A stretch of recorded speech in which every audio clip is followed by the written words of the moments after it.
இந்த சூடான fish fry எப்படி செஞ்சோன்னு பார்க்கலாமா?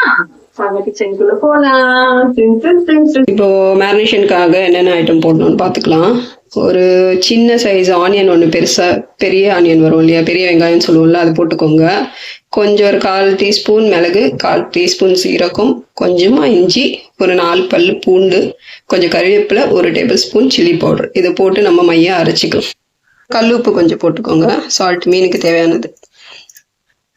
ஃபிஷ் ஃப்ரை செய்ய போகிறோம் இல்லையா, அதுக்கான ஒரு கிலோ இருக்குங்க சங்கரா மீன். நல்லா கழுவி சுத்தம் பண்ணி வச்சுருக்கோம். சங்கரா மீன் எடுத்தாச்சு. இதோட ஒரு பேஸ்ட் மாதிரி நம்ம அரைச்சிக்கிட்டு அப்புறமா அதில் மேரினேஷன் பண்ணி ஒரு 10 நிமிஷம் வச்சா போதும். அதுக்கப்புறம் எப்போ வேணால் நீங்கள் ஃப்ரை பண்ணி சாப்பிட்லாம். வாங்க அந்த மேரினேஷன் பார்த்துக்கலாம். ஐயா மசாலா அரைச்சி எடுத்துகிட்டு வந்துட்டோம்.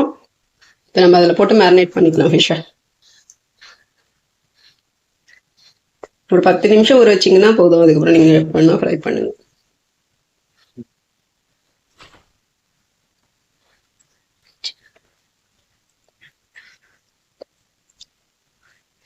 உப்பு பார்த்துக்கோங்க சரியா இருக்கான்னு.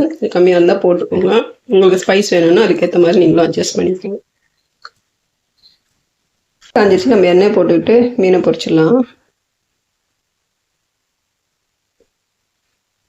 எண்ணெய் சூடாயிடுச்சு, நம்ம மீன் போட்டுக்கலாம்.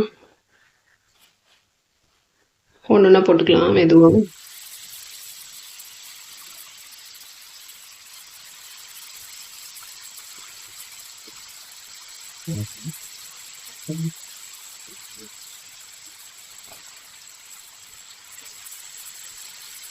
பிரிச்சு எடுத்துட்டு காமிக்கிறேன். கருவேப்பிலை அப்படியே கொஞ்சம் தூவி விட்டுக்கலாங்க. நல்ல நல்லா ஃபிஷ் அப்படி திரும்பி போட்டுக்கலாம்.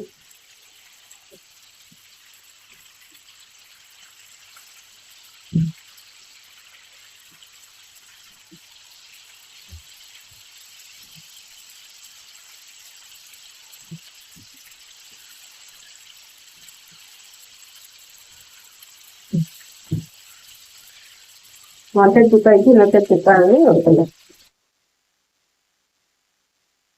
Fish fry ready. சாப்பிடலாமா? வாங்க சாப்பிடலாம். ஒரு நாளா டேஸ்ட் பார்த்தீங்கன்னா எஸ்.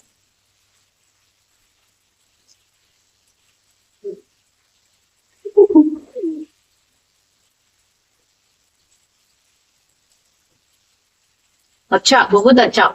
நீங்க ஃப்ரீயா இருக்க டைம் நல்லா மீனை ஃப்ரை பண்ணி சாப்பிடுங்க. கிரேவி வச்சு சாப்பிடுங்க. மீன் ரொம்ப நல்லது. Yummy yummy yummy. நீங்களும் செஞ்சு என்ஜாய் பண்ணுங்க வீட்டுல இந்த ரெசிபி கண்டிப்பா. பாய்.